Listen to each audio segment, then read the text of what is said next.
So we're going to be using the equation for angular momentum, or the moment of inertia, I'm sorry, in which the moment of inertia is equal to mass times the radius squared. This is directly proportional to mass and exponentially proportional to radius. So what I did was I plugged all of these into the respective components. So oscillating regulator initial, quantum cryopod initial, oscillating regulator final, and quantum cryopod final.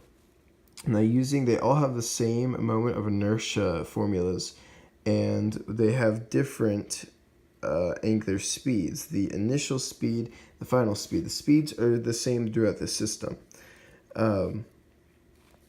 Now, nevertheless, we plug in all of our numbers that we had up here.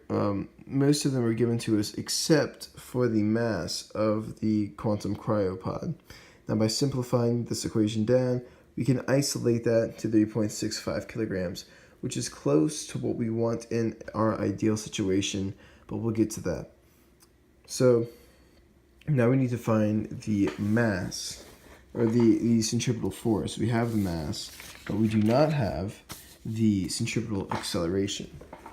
So let's go into that.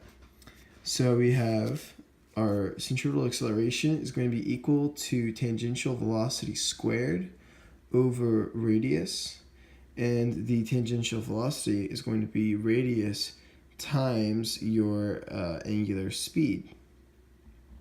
Now we're going to be using the final angular speed for this because we're using this after your engines have warmed up and your turbo drivers are completely ready for functioning, which of course takes a minute. I'm sorry I keep going over this common knowledge. It's redundant, but just to make sure. So we have our final angular speed, we have our mass, and we have our radius. Now, since we can break down tangential velocity into radius times angular speed, and then plug that up into the equation for a centripetal acceleration, you can really simplify the centripetal force equation down into these variables.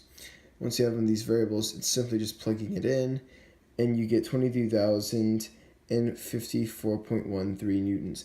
Now that is not enough to escape the Federation standard tractor beams.